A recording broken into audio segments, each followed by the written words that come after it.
So the big question is this: how are gigging musicians like us, who don't make any money streaming, who are spending money from our own pockets, how do we treat our music careers as online businesses in a way that lets us get our music and the things we believe in out to the world, yet still remain profitable?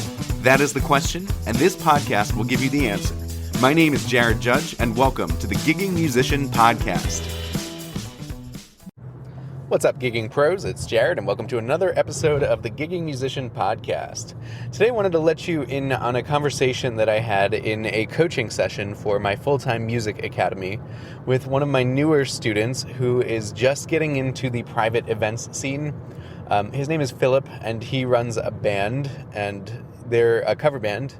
They have been doing a lot of public gigs in the past, and even to this point. I saw them do a cool St. Patrick's Day gig that looked awesome.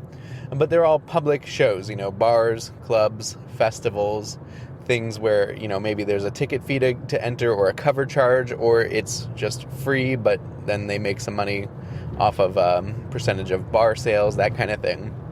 And he came to the Full-Time Music Academy because he wanted to get into private events. He knows, we've talked a lot, he's listened to this podcast, and he knows that there is a lot of financial opportunity in private events.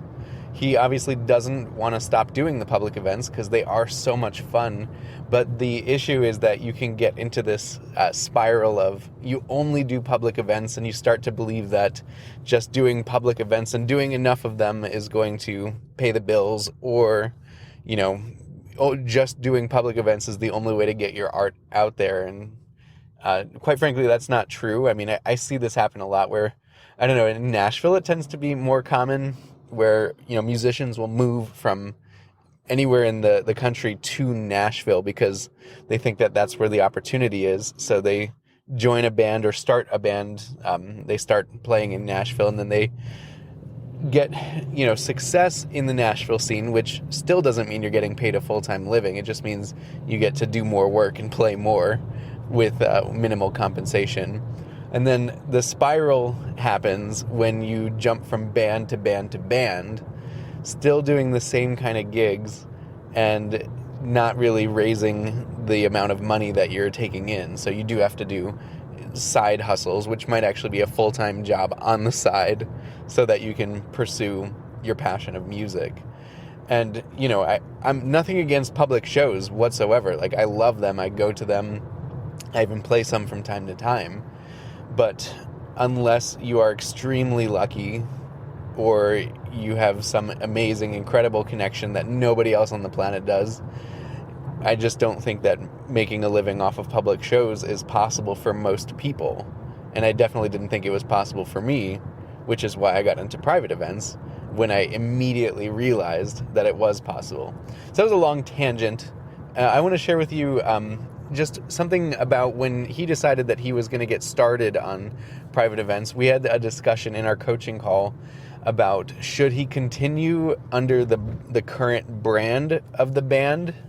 And I don't want to necessarily give away his information, so, we'll just use the name of the band as a placeholder for it.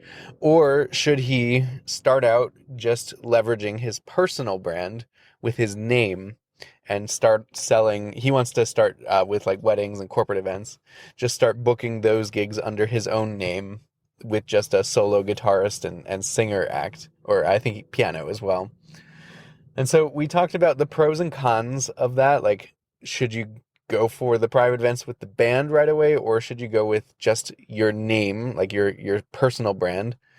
And some of the cons, well, first, some of the pros of going with his personal brand was that he has already played private events solo in the past, not very consistently, like he's done, a couple in a year. But he's already done it, which means he's got the music, he's got a set list already that he can tap into. He understands how those events flow, and he already knows the path forward of, how is this going to work? And, marketing it is going to be a little easier too. The con for doing it with the band, like he was tempted to start with the band, which, I'm not opposed to either. But when we were thinking through it, many of the members of his band have never done a private event before. And there is a tiny bit of a learning curve. Part of it is in the set list, because you do have to have a different set list for private events versus public shows. But also, how to actually conduct yourself at a private event is different than a public show. Many times a private event, the primary purpose of people coming to that event is not your band. So you have to work the audience differently. You're not always trying to get people to continue drinking and tip your bartenders and that kind of thing, which I'm making a gross generalization. I know that that's not what all public shows are about, but there is different, etiquette and decorum that goes into private events versus public events, which his band members aren't necessarily accustomed to. So there's a lot of uncertainty there, perhaps even some training that he would need to do, because he wouldn't want to just throw them into an unfamiliar situation, especially when there's a lot more money involved, which private events do bring in a lot more money. That tends to raise the stakes. So you don't want to necessarily wing your private events. Although I do think being able to wing situations and sight read situations is super valuable, and I did a podcast episode about that months ago, why being able to sight read situations is one of the most valuable gigging skills. But you can't necessarily expect your band members who aren't the entrepreneur of the band, you can't expect them to be able to figure things out as easily or be as invested in figuring things out as you are. If you're the band leader, if you're the one running the group, which I find that bands are much more successful if they have one leader or one entrepreneur who's running the show, then you're going to be able to figure things out much easier, and you're more invested in the success of the group, and you have more control over the situation. But you can't expect your band members to be on board with that instantly. Like, you can't hold them to the same level of standard that you hold yourself to. It's just not fair. But one of the pros we had for starting with the band was that the band already has brand recognition in his city. So people already have heard of the band before, and there are opportunities to hear the band live, kind of in that showcase style that I've chatted about in my Gigging Secrets book and in some of the previous episodes too. So there is that going for it, which might make some of the marketing easier. But also there's the fact that the band already has a busy schedule, and it would be difficult to necessarily, we talked about it in terms of when you're booking one person, it's like riding a motorcycle. There's fewer wheels, it's easier to turn, it's lighter. Whereas when you're booking a band, it's more akin to moving a car, which is heavier. I don't know how many tons, but it weighs tons versus several hundred pounds of a motorcycle. And again, I don't ride motorcycles, so that number might be inaccurate.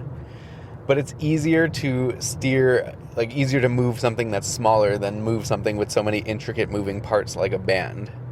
And then the last thing that we chatted about was, if he communicates to the band that this is happening, he doesn't want to let them down if he doesn't start booking high-paying shows right away, which is totally a fair, fear. What if I'm not successful?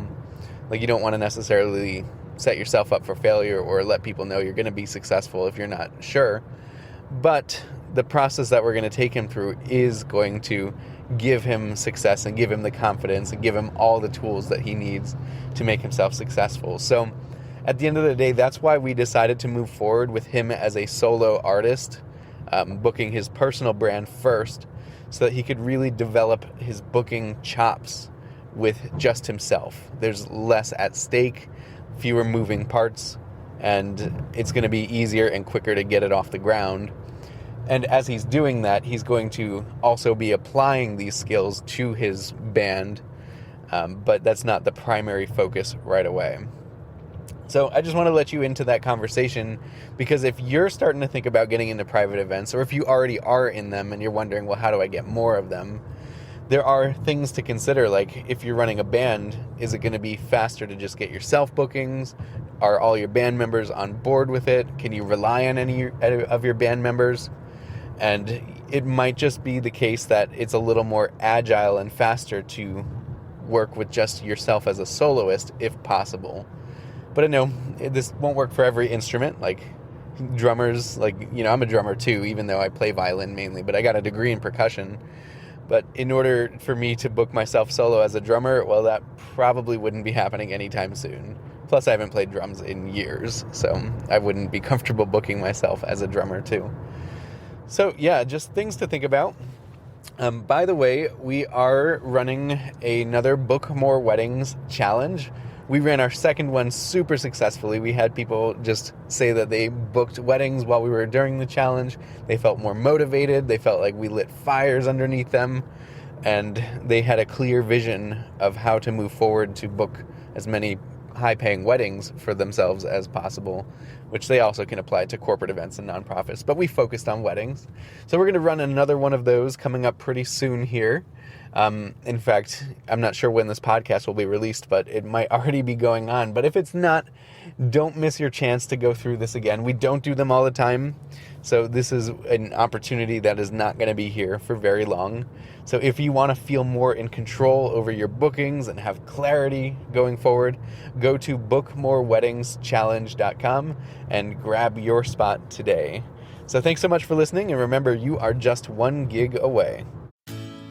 Thank you for listening to the Gigging Musician Podcast. If you've loved this episode, then please take a screenshot on your phone and post it to Facebook, Instagram, or wherever you post stuff, and be sure to tag me and let me know what you liked about this episode and what you'd like to hear in the future. That'll help me know what to create for you. Also, I would love to give you the most incredible free gift ever, designed to help you book gigs and make a living doing what you love. You can get a copy of my Gigging Secrets book. Just go to giggingsecrets.com right now.